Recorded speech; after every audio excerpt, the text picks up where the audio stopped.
자, 이제 28번부터 이어서 또 가봅시다. 자, 직류 발전기의 정류 시간에 비례하는 요소를 바르게 나타낸 것은, 자, 이걸 봐야 되겠네요. 브러쉬의 두께를 B라고 하고, 델타는 정류자 편 사이의 두께를 나타낸다 그 얘기죠. 그리고 VC는 정류자의 주변 속도. 자, 이거 관련해서 한번 살펴봅시다.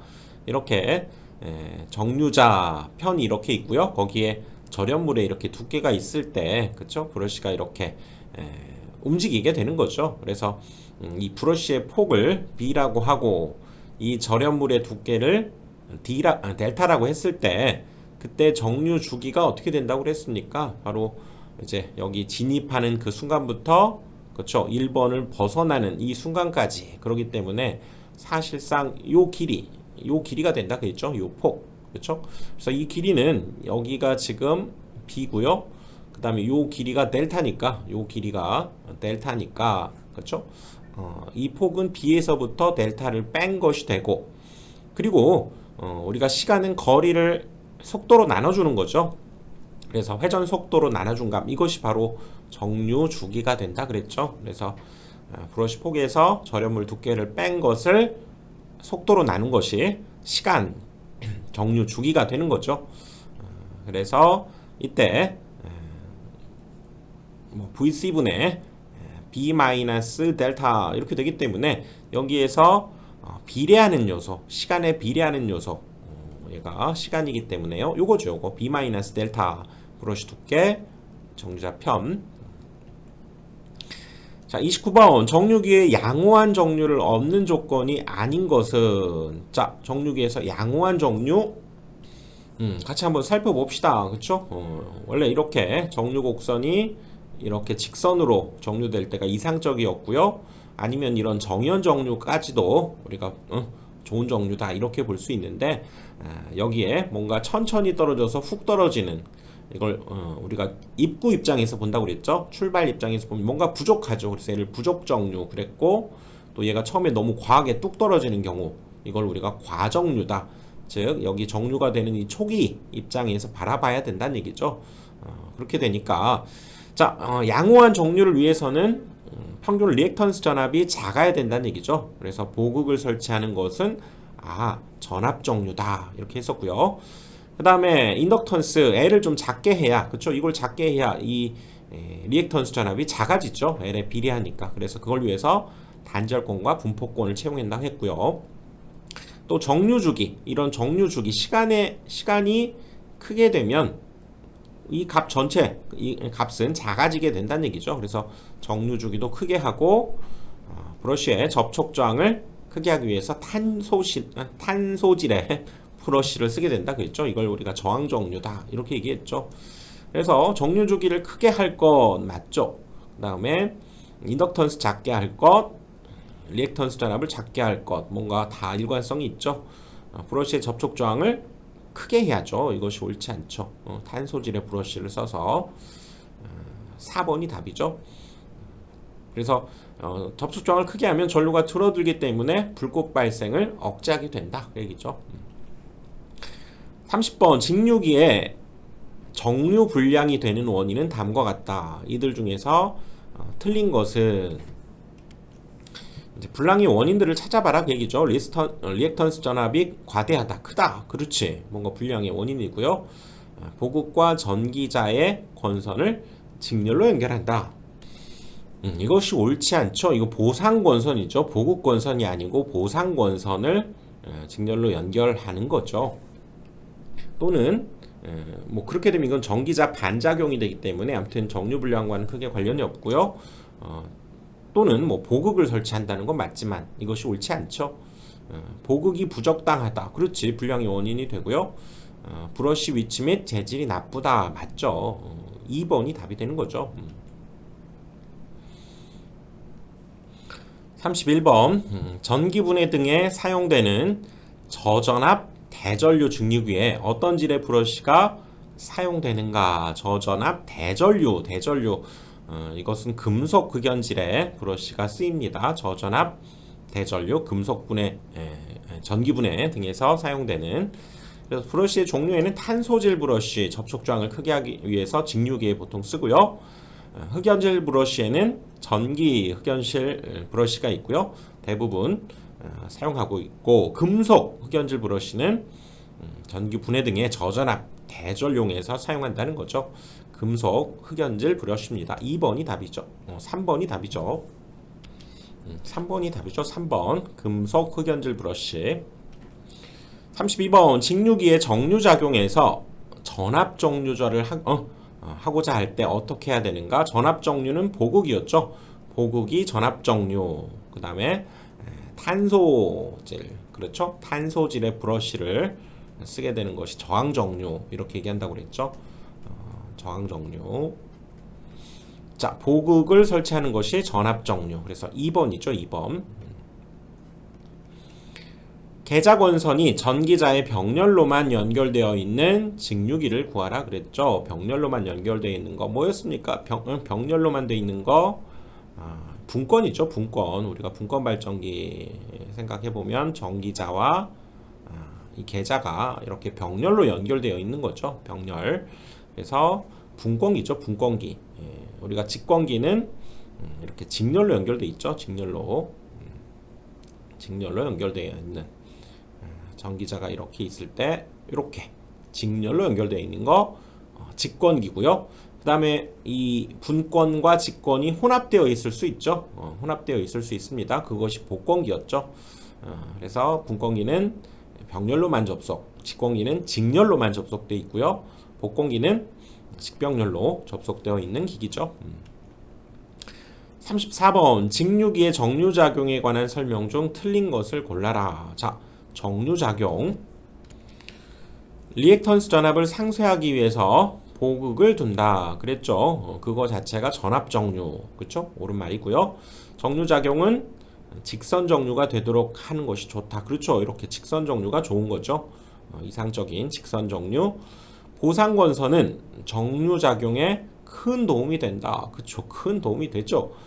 보상건선이 있으면 보극은 필요 없다. 그렇지 않죠. 보극도 같이 있어야 이 전압정류까지 되면서 더 좋은 정류가 이루어지니까 필요 없다. 이렇게 말해버리는 건 틀린 거죠. 4번이 답이죠. 직류발전기에서 회전 속도가 빨라지면 정류가 힘든 이유는 이 리액턴스 전압 뭐였습니까? 마이너스 L, DIDT 이랬었죠. 또 이것을 크기로만 우리가 나타내자면 뭐였냐면 L에 얘는 TC의 EIC 요 꼴이었잖아요. 그쵸? 여기 우리가 정류가 될 때 여기가 IC가 흘렀고요. 이쪽에서는 마이너스 IC. 그래서 이 두 전류의 차이만큼, 그래서 요거에서 요걸 뺀 것이 EIC 이렇게 되면서 이것이 리액턴스 전압이었죠. 그래서 이 회전 속도가 빨라지면 요것이 굉장히 줄어들게 되는 거죠. 줄어든다는 얘기는 얘가 분모에 있기 때문에 이 전체 값은 늘어나게 되는 거죠. 리액턴스 전압이 늘어나면서 불꽃 발생 이런 것들이 생기게 되는 정류 불량의 원인이 되는 거죠. 그래서 정류가 힘든 이유는 이 리액턴스 전압이 커진다. 2번이 답이 되는 거죠. 2번. 36번 직류기에 있어서 불꽃 없는 정류를 얻는데 가장 유효한 걸 고르라고 그랬죠. 정류를 양호하게 하는 거야. 당연히 탄소 브러쉬, 보상건선, 보극, 탄소 브러쉬 다 가능하지만요. 그쵸? 보극과 보상건선 이 중에서 어떤 걸 선택하는 것이 가장 이 불꽃 없는 정류를 얻어낼 수 있느냐 그 얘기죠. 여기엔 보극이 들어가야 됩니다. 탄소 브러쉬와 보극 2번이 답이죠. 이 문제가 좀 어려울 수 있는 건 가장 유효한 거. 사실은 이 정류를 그쵸? 유효하게 좋게 하는 방법들에 다 해당이 사실 됩니다. 이런 것들이 자기 포화 빼고는. 하지만 이 불꽃 없는 정류를 위해서는 보극과 탄소 브러쉬죠. 보극은 그래서 전압 정류를 위해서 필요한 방식이기 때문에 2번이 답이죠. 2번. 리액턴스 전압을 적게 하는 거죠. 보극이. 자, 37번 직류기에서 정류 코일의 자기 인덕턴스를 L이라고 할 때 정류 코일의 전류가 정류 기간 TC 사이에 IC에서 마이너스 IC로 변화하는 것은 리액터스 평균 전압은 얼마냐 물었는데 방금 공부했던 거죠. 이렇게 돼 있는 거 여기 IC에서 마이너스 IC로 이렇게 될 때 그렇죠? 이 둘의 전류의 차는 얘에서 얘를 빼야 되기 때문에 이 IC가 되고요. 그것을 이 정류 기간 TC로 나눈 것 거기에 인덕턴스가 곱해진 것이 최종 리액턴스 전압이 되는 거죠. 답은 1번이 되는 거죠. 1번 그렇죠? 우리가 전에 살펴봤죠. 여기 평균 리액턴스 전압은 여기 두 전류값의 차니까 EIC를 정류 주기 TC로 나눠준 거였죠. 그래서 1번이 답이죠. 1번. 자, 38번 직류 발전기의 특성 곡선 중에서 상호 관계가 옳지 않은 것을 물었네요. 무브와 뭐 외부 특성 이런 것들이 나왔는데 한번 정리해 봅시다. 그래서 자, 횡축과 종축에 X축과 Y축에 어떤 것들이 주어지는지 보면 무부하 포화 곡선은 그렇죠? 여기 무부하 상태에서 여기 계자 전류와 단자 전압 사이 관계였죠. 기억해 두셔야 됩니다. 그리고 부하 특성 곡선은 자, 부하가 있을 때 그렇죠? 역시 계자 전류와 단자 전압. 이 무부하일 때는 이 단자 전압, 무부하일 때는 여기가 이 단자 전압과 유기기 전력이 같죠. 그러니까 단자 전압과 유기기 전력 어떤 걸 사용해도 괜찮고요. 부하 특성 곡선은 이 계자 전류 요거죠. IF와 단자 전압 사이의 관계. 그리고 외부 특성 곡선은 이제 이쪽 외부에서 부하 전류와 단자 전압 사이의 관계. 여기 요 전류죠. 부하 전류. 그리고 내부 특성 곡선은 이제 부하 전류와 여기 내부 요거 유기기 전력 사이의 관계를 나타내는 거죠. 그래서 문제로 가보면 옳지 않은 것을 고르라고 그랬으니까요. 무부하 포화 곡선 계자 전류와 단자 전압 맞고요. 외부 특성 곡선 부하 전류 단자 전압. 부하 특성 곡선 계자 전류와 단자 전압 이것도 맞죠. 내부 특성 곡선이 부하 전류와 여기가 유기기 전력이죠. 요거 하나 차이로 4번이 옳지 않은 거죠. 4번. 39번 직류 발전기에서 생기는 불꽃 썸나 가장 큰 원인은 뭐냐? 자, 발전기에서 사실 가장 큰 이 불꽃 발생의 가장 큰 원인은 부하의 급변에 있다는 거죠. 부하의 급변. 기억해 둡시다. 이거는 자, 하나의 문제 속에서 발전기에서 생기는 썸나의 가장 큰 원인은 그렇죠? 우리가 막 차단기를 갑자기 확 열어버리거나 이럴 때 그렇죠? 부하의 급변이 일어날 때 썸나기 발생한다는 거죠. 자, 가동 복권 발전기의 내부 결선을 바꾸어서 직권 발전기로 복권 발전기를 직권 발전기로 사용하려고 하면 뭘 어떻게 해야 되느냐. 자, 이거였죠. 우리 일단 봅시다. 자, 분권 발전기는 병렬로 이렇게 돼 있는 거였고요. 직권 발전기, 이 모양이었죠. 이 둘을 하나로 합친 것이 뭐였습니까? 복권이었죠. 샥 하나로 샥 결합, 그쵸? 병렬과 직렬, 분권과 직권을 이렇게 했던 것이 바로 복권 발전기였는데, 그쵸? 이거였죠. 이게 복권 발전기, 분권, 직권 이거였죠. 그래서 복권 발전기에는 그쵸? 이렇게 직권에다가 이렇게 분권을 이쪽에서 이렇게 연결하는 경우도 있고요. 이제 이쪽이 아니라 요쪽 여기 계자를 지난 이 부분에서 이렇게 연결하는 이것이 아니라 이렇게 연결하는 것도 있다고 그랬죠. 그래서 이걸 내분권 얘를 외분권 복권 발전기다 이렇게 얘기한다고 그랬죠. 얘는 외분권 복권 발전기. 그래서 이 복권 발전기를 우리가 분권 발전기로 사용하려면 지금 딱 이 부분이 그쵸 이렇게 돼버리면 그냥 요거는 분권 발전기라고 할 수 있죠. 즉 여기 있었던 이 계자를 떼어내고 그냥 단락을 시켜버리면 분권 발전기가 되고요. 그쵸? 또 이 상황에서 그쵸? 이 상황에서 이런 직권을 만들어 버리려면 이렇게 있었던 이 부분을 없애야 되는 거예요. 아예 얘는 없애야 되는 거죠. 그러니까 이거는 개방을 해준다 그 얘기죠. 그렇게 되면 직권 발전기로 쓰게 되는 거죠. 이 그림을 기억을 해둬야죠. 그래서 직권으로 사용하려면 어떻게 해야 되는가? 이거였죠. 직권으로 사용하려면 이거 분권에 있는 계좌를 이쪽을 개방을 시켜버리는 거죠. 분권 계좌를 개방을 시킨다. 2번이 답이 되겠네요. 41번 직류 타여자 발전기의 부하 전류와 전기자 전류의 크기를 비교해봐라. 지금 그 얘기죠. 자, 타여자 발전기 한번 볼까요? 이렇게 생겼죠. 바깥쪽에서 그쵸 자석을 주는 이런 발전기고요. 여기에서 지금 부하 전류는 이 부하를 달았을 때 이쪽으로 흐르는 전류고요. 전기자 전류는 여기에서 새어 나온 이렇게 빠져나온 전류죠.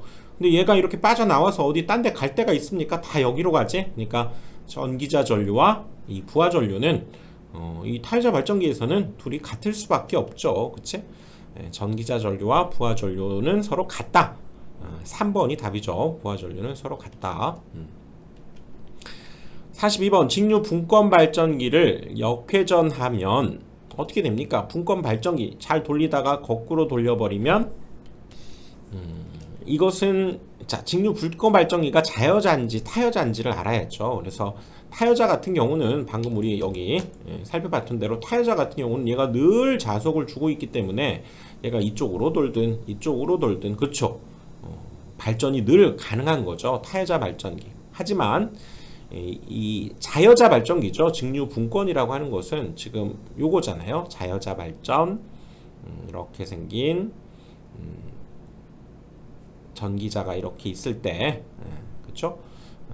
요거를 역회전을 시켜버리게 되면 그쵸? 순간적으로 어떻게 됩니까? 반드시 멈춰야 되는 순간 있죠. 이렇게 계속 돌다가 멈췄다가 다시 돌아가야 되니까 그럼 순간적으로 그 멈추는 순간에 여기에서는 전류를 발생하지 않아서요. 여기 잔류자기가 없게 되는 거죠. 그러니까 발전되지 않는다. 1번이 답이었죠. 그쵸? 그래서 다시 한번 볼까요? 자, 전압 확류 조건에는 잔류자기가 존재해야만 하고요. 역회전을 금지했죠. 그치? 이렇게 생겼을 때 이렇게 돌다가 이렇게 돌아버리면 잔류자기가 없어져 버리면서 전압이 즉 발전이 되지 않는다 그랬었죠. 그리고 뭐 계자 저항이 임계 저항보다 작다 그래서 그렇죠. 여기 기울기에 해당되는 임계 저항선보다 계자 저항이 작아야 된다. 이 조건까지 있었죠. 그래서 특히 이 분권 발전기는 자여자 발전기이기 때문에 자여자, 타여자가 아닌 자여자 같은 경우는 역회전을 하면 발전이 되지 않는다 그 얘기죠. 43번 직류 분권 발전기를 서서히 단락 상태로 하면 어떤 상태가 되는가? 자, 직류 분권 발전기를 서서히 단락 상태로 하면 우리 뭐 이론 강의에서 살펴봤는데요. 외부 특성 곡선에서 부하 저항 감소로 이렇게 단락이 될 경우에는 오히려 계자 전류가 감소해서 기전력이 감소하고 결국 최종적으로 소전류가 발생하는 특징이 있다. 단락이 돼버리면 그렇죠? 계자 전류도 역시 감소하면서 이쪽으로 다 흘러버리기 때문에 그렇죠? 단락이 돼버리면 이쪽으로 대부분 다 흘러버리니까 이 전류가 감소하게 된다는 거죠. 그래서 결국은 발전 자체가 소전류가 발생하게 된다 그 얘기죠. 그래서 소전류가 흐른다. 3번이 답이죠. 직권 분권 발전기를 서서히 단락하면 소전류가 흐른다.